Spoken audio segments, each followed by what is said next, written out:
Hello everyone.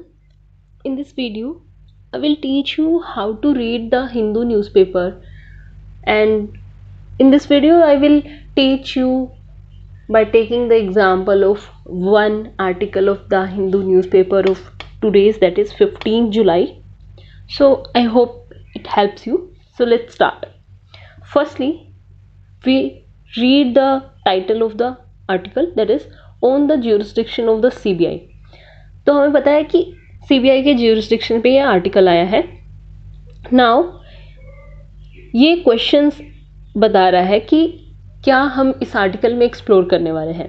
Is the CBI an independent agency और does it come under the control of union government. Next, does the CBI need the permission of the state to carry out investigation in its territory. Which are the states that have withdrawn general consent to the central agency.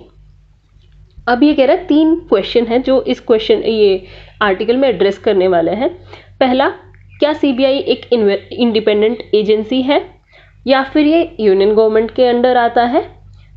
Next, क्या CBI को permission की ज़रूरत होती है state की to carry out investigation in its territory.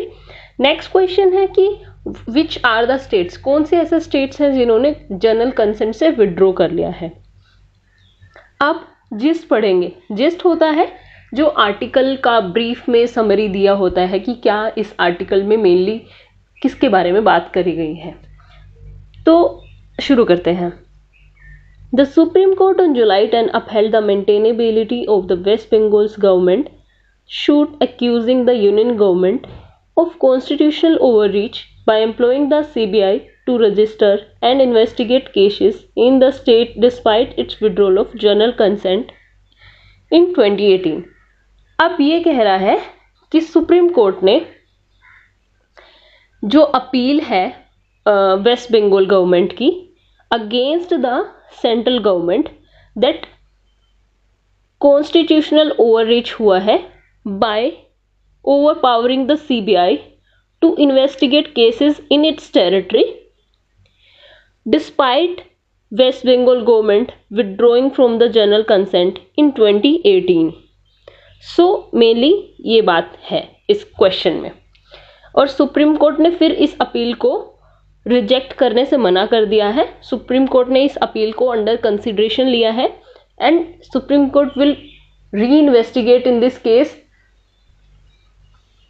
And next is under section 6 of Delhi special police establishment act the CBI is required to obtain consent from the concern state government before initiating an investigation with in its jurisdiction. तो ये कहता है कि जो Delhi special police establishment act है उसके under CBI को consent obtain करने की ज़रूरत है from the state government before initiating any investigation with in its jurisdiction. So and third is solicitor general Tushar Mehta appearing for the union government pressed the court to dismiss West Bengal's suit by raising preliminary objections to its maintainability. He argued that the CBI was an independent agency since it did not function under the direct control of the union government. अब देखो, you will search about who is Solicitor General, what is his function. अब आपको पता है जो पहले मैंने newspaper का स्ट्रेटजी वीडियो डाला था उसमें मैंने बताया था कि जब तक आप लोगों का एटलीस्ट एक रीडिंग सिलेबस का कंप्लीट ना हो जाए तब तक आपको द हिंदू न्यूज़पेपर नहीं पढ़ना चाहिए. और अगर पढ़ना चाहिए तो आप किसी की वीडियो की हेल्प ले सकते हैं ताकि आपको बेसिक टर्म्स के बारे में पता हो. अब ये जो सोलिसिटर जनरल है ये इनके फंक्शंस के बारे में पॉलिटी लक्ष्मीकांत में दिया हुआ है. तो इसीलिए मैं कहती हूँ आपको कि फर्स्टली आपको अपना बेसिक सिलेबस कंप्लीट करना चाहिए, उसके बाद आपको न्यूज़पेपर शुरू करना चाहिए. और अगर बाद में आप न्यूज़पेपर पढ़ेंगे तो आपका टाइम रिड्यूस हो जाएगा और एफिशिएंसी न्यूज़पेपर को पढ़ने की इंक्रीज हो जाएगी. सो वीडियो का लिंक मैं आपको डिस्क्रिप्शन में दे दूंगी. तो अब ये जो सॉलिसिटर जनरल है तुषार मेहता, इन्होंने बोला है, इन्होंने सुप्रीम कोर्ट को अपील किया है कि जो वेस्ट बंगाल की जो अपील आई है, वेस्ट बंगाल ने जो सुप्रीम कोर्ट में याचिका दायर की है कि जो सीबीआई है अब जो इन्वेस्टिगेट कर रही है केसेस को इसकी टेरिटरी में, वो एक कॉन्स्टिट्यूशनल ओवररीच है बाय द सेंट्रल गवर्नमेंट। तो लेकिन सुप्रीम कोर्ट ने इस बात को मानने से इनकार कर दिया है। अब आगे पढ़ते हैं आर्टिकल में क्या है। अब डिटेल में हम इस आर्टिकल को पढ़ते हैं। मैं पहले पढ़ूंगी और साथ साथ आपको समझाऊंगी कि कैसे आपको आर्टिकल को ग्रास्प करना है। अब the Supreme Court of July 10 upheld the maintainability of the West Bengal government suit accusing the Union government of constitutional overreach by employing CBI to register investigate cases in the state despite its withdrawal of general consent in 2018। ये article कह रहा है कि supreme Court ने जो waste Bengal की जो appeal है उसको रिजेक्ट करने से इनकार कर दिया और सुप्रीम कोर्ट ने उस अपील को आगे कंसीडर करने के लिए एक्सेप्ट कर लिया है। अब next is a bench comprising Justice B.R. Gawai and Sandeep Mehta rejected the center's preliminary objection that it was wrongly made a defendant in the suit as it did not control the CBI, which was an independent agency। तो जो bench है उसमें जो justice B.R. गवाई है, और मतलब ये आपको याद करने की जरूरत नहीं है कि कौन से जज हैं, किसने क्या बोला है, बट मेनली ये बात याद रखनी है कि बेंच ने रिजेक्ट कर दिया है सेंटर के ऑब्जेक्शन को कि सेंटर ने बोला है कि सेंटर को तो रॉन्गली एक्यूज किया गया है केस में, जबकि सीबीआई एक वो इंडिपेंडेंट एजेंसी है और सेंटर के कहने पे वर्क नहीं करती है।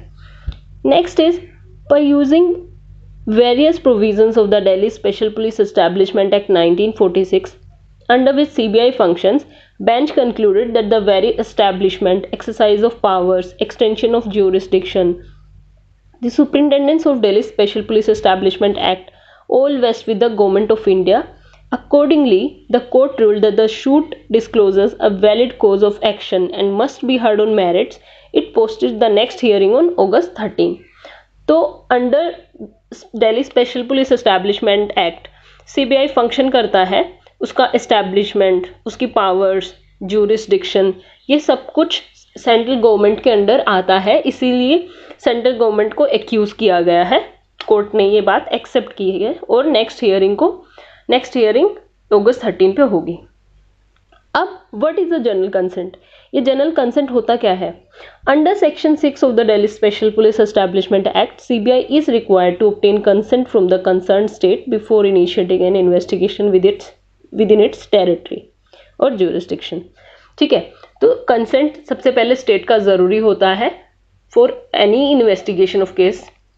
Then the permission is crucial since police and police order are subjects that fall within the state list under the 7th schedule of the constitution। so okay, जो police है और पुलिस ऑर्डर, पब्लिक ऑर्डर है, ये दोनों state list के under आते हैं, इसीलिए स्टेट का कंसेंट इंपॉर्टेंट होता है।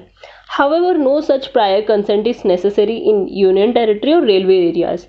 तो रेलवे एरियाज और यूनियन टेरिटरीज में ज़रूरी नहीं होता, क्योंकि यूनियन टेरिटरीज को डायरेक्टली सेंटर एडमिनिस्टर करता है। General consent is given by state to facilitate the agency's seamless investigation into corruption charges against central government employees in its territories। तो जनरल कंसेंट जब होता है, एक बार जनरल कंसेंट जब दे देते हैं सीबीआई को, उसके बाद उसको हर टाइम जब भी कोई केस होता है करप्शन का, तो इन्वेस्टिगेट करने के लिए सीबीआई को हर टाइम उसकी परमिशन की जरूरत नहीं होती है, इसीलिए जनरल कंसेंट होता है। Next is however since 2015 several states, कुछ स्टेट हैं जिन्होंने विड्रॉ कर लिया जनरल कंसेंट से। They are Chhattisgarh, Jharkhand, Kerala, Mizoram, Punjab, Rajasthan, Telangana, Meghalaya and west Bengal. और इन्होंने क्यों विड्रॉ कर लिया है? Because they have alleged that the centre is misusing the federal agency to unfairly target the opposition. In the absence of such an omnibus consent, the CBI will be unable to register any fresh cases in these states without the explicit permission of the respective state government। अगर consent withdraw कर लिया है general consent, तो और फिर भी अगर CBI को किसी भी सेंट्रल गवर्नमेंट एम्प्लॉय पे अगर केस रजिस्टर करना है, तो उससे पहले, इन्वेस्टिगेशन से पहले उनको स्टेट गवर्नमेंट का परमिशन ज़रूरी होता है। So next, What does the case filed by the West Bengal government allege? तो वेस्ट बंगाल गवर्नमेंट ने सबसे पहले तो शूट इन्होंने फाइल किया है under article 131 of the constitution. So ये जो आर्टिकल 131 है वो क्यों, ये क्या होता है आर्टिकल 131? सबसे पहले हम कॉन्स्टिट्यूशन को या फिर गूगल कर सकते हैं, या फिर कॉन्स्टिट्यूशन का ऐप अगर हम अपने फ़ोन में रख सकते हैं तो वहाँ जाके हम आर्टिकल 131 पढ़ेंगे। तो आर्टिकल 131 के अंडर क्या होता है कि ये सुप्रीम कोर्ट ओरिजिनल और एपेलेट ज्यूरिस्डिक्शन होता है यहाँ पे सुप्रीम कोर्ट का, ओरिजिनल और एक्सक्लूसिव ज्यूरिस्डिक्शन। तो इसमें जो सुप्रीम कोर्ट है वो स्टेट्स के बीच, सेंटर और स्टेट्स के बीच जो भी कॉन्फ्लिक्ट होते हैं उनको हियर करता है। लेकिन इनकी जो कंडीशन होती है वो आगे मैं बताऊंगी आपको आर्टिकल में। Now the shoot highlight that the despite the withdrawal of the general consent by the Trinamool Congress government in 2018, the agency proceeded to register the 12 new cases. Deeming this to be a constitutional overreach, the state sought the annulment of these 12 cases and a restraint on the agency from lodging any further cases. Okay, so the framers of the constitution envisions that the conflict between the center and the states, owing to the existing quasi-federal structure and dual polity. तो constitution makers को पता था Cozi federal structure की वजह से centre और state के बीच में कॉन्फ्लिक्ट हो सकता है, इसीलिए आर्टिकल 131 को इंसर्ट किया गया था कॉन्स्टिट्यूशन में। अब for a suit to be maintained under this provision, under article 131 के अंडर कोई भी शूट कब अपील फाइल कर सकते हैं? जब दो कंडीशन मैट होती है। अब ये दो कंडीशन कौन सी है? अब ये दो कंडीशन है, if it relate to a dispute between the government of India and one or more of the state government, between one or more state government, and it must involve a question of law or fact crucial to determine the legal rights. Okay, and in the state of Karnataka versus Union of India 1977, Supreme Court ने observe किया था that Article 131 is a feature of federalism and should be widely and generously interpreted to advance the intended remedy. तो ये जो federalism का feature है इसको generously interpret करना चाहिए, ये आर्टिकल ये state of Karnataka versus union of India में बोला गया था। अब जैसे ये केसेस आते हैं, unless they are very important ones, you do not need to remember all of them, so they are not much of necessary kind of thing. You have to just generally get an overview of these things. Next is what was the union government's argument? अब union government का क्या argument था? अब union government को किसने represent किया था? Solicitor general Tushar Mehta ने। And this Solicitor General Tushar Mehta pressed the court to dismiss the West Bengal suit by raising preliminary objections to its maintainability. तो इन्होंने सबसे पहले आर्ग्यू क्या किया कि जो सीबीआई है वो एक इंडिपेंडेंट बॉडी है, इंडिपेंडेंट एजेंसी है, since it did not function under the direct control of the union government. Okay, the union does not supervise the registration of the offences and investigation on the filing of chargesheet और conviction of the acquittal of the cases of CBI. तो ये इन्होंने इनका argument था कि CBI एक independent agency है और union government have no hand in investigating the cases और इधर रजिस्टरिंग द केसेस. सो ये मिस्टर मेहता ने अपने रिप्रेजेंटेशन में बोला. उसके बाद on the contrary senior advocate Kapil Sibal highlighted that the case extended beyond the centres control over the CBI to fundamental question of whether the agency could disregard a specific notification issued by the West Bengal government. अब जो ये senior advocate mister Kapil Sibal ने बोला कि ठीक है, centre का control CBI पे है, ये सिर्फ वो क्वेश्चन नहीं है. अब ये फंडामेंटल क्वेश्चन यहाँ पे रेज होता है कि जब स्टेट ने अपना जनरल कंसेंट विड्रॉ कर दिया है, क्या फिर भी सीबीआई वहाँ पे केसेस को इन्वेस्टिगेट कर सकता है? क्या सीबीआई फिर भी इंडिपेंडेंटली वर्क कर सकता है वहां पे? Now what did the verdict state? अब वर्डिक्ट में क्या बोला गया? वर्डिक्ट में बोला गया, कोर्ट ने बोला कि सेंट्रल गवर्नमेंट इन्वॉल्व है. क्यों है इन्वॉल्व? क्योंकि जो सीबीआई है उसकी पावर्स, उसका ज्यूरिसडिक्शन, ये सब सेंट्रल गवर्नमेंट के अंडर आता है, इसलिए सेंट्रल गवर्नमेंट केस का पार्टी है. और under section 4 of the Delhi special police establishment act except the offences under the prevention of corruption act, जो कि सीवीसी यानी कि सेंट्रल विजिलेंस कमीशन देखता है, जो बाकी है superintendence of Delhi special police establishment act in all other matters would vest with the central government. तो ये जो DSPE एक्ट है इसके अंडर जो स्पेसिफिक केसेस होते हैं करप्शन के वो CVC के अंडर आते हैं। All other matters come under the central government, इसीलिए सेंट्रल गवर्नमेंट एक पार्टी है इस केस में। While the court recognized that the CBI would always be entitled to investigate offences independently, it underscored that its autonomy would not water down its administrative control and superintendent that vests with the center। तो इसका जो CBI का superintendence और control है centre के साथ waste करता है, इसीलिए सेंटर एक पार्टी है। और ये जो mister solicitor general Tushar Mehta का जो ऑब्जेक्शन था कि CBI एक इंडिपेंडेंट एजेंसी है that holds no voter, means उसका कोई बेस नहीं है उस बात का। As per court hearing, what are the implications? According to Mr. Archery, if the CBI is permitted to initiate investigation in the states that have revoked their general consent, it would be an affront to federalism। अब ये federalism पे एक question raise करता है, अगर general consent withdraw करने के बाद भी CBI केसेस रजिस्टर करता है स्टेट में, this would strain centre state relation. अब इससे सेंटर स्टेट के रिलेशंस खराब होंगे, particularly since the police is a state subject, क्योंकि पुलिस एक स्टेट सब्जेक्ट है कॉन्स्टिट्यूशन में और वहाँ पे स्टेट का मैक्सिमम रोल होता है। Allowing the CBI to register cases would effectively confer upon it the same powers as the state police forces। अब अगर CBI को अलो कर दिया केस रजिस्टर करने के लिए, ये सेम पावर दे देगा CBI को as the state police forces. While the Supreme Court has so far only addressed the preliminary objections to the maintainability of the West Bengal suit, the constitutional expert pointed out that the final ruling on its merits would have a significant bearing on the other similar pending cases।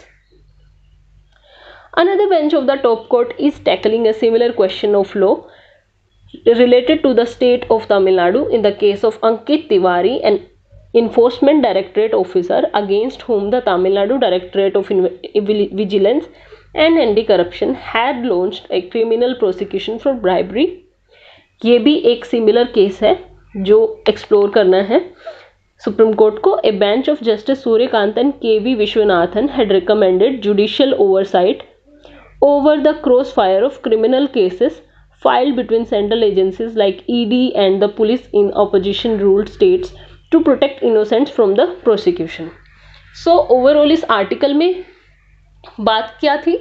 सबसे पहले तो west Bengal government ने एक appeal file की है supreme court में कि despite withdrawing the general consent CBI is registering cases with in its territory, so this is wrong. और जो सोलिसिटर जनरल तुषार मेहता हैं, उन्होंने जिन्होंने सेंटर को रिप्रेजेंट किया, उन्होंने बोला कि CBI एक इंडिपेंडेंट एजेंसी है तो centre can not be the party to the case. लेकिन सुप्रीम कोर्ट ने बोला है no, centre is the party in the case. Why? Because the jurisdiction, the powers, the functioning of the CBI is under the central government, that's why central government is the party to the case। उसके बाद general consent क्या होता है वो बताया गया है। General consent होता है कि अगर क्योंकि स्टेट के अंदर पुलिस और पब्लिक ऑर्डर आता है स्टेट सब्जेक्ट में, तो इसीलिए स्टेट का कंसेंट मैंडेटरी होता है टू एक्सप्लोर एनी केस और to investigate any case in its territory. So this was the conclusion of this article. I hope you like it. So like the video, subscribe to my YouTube channel. Thank you so much.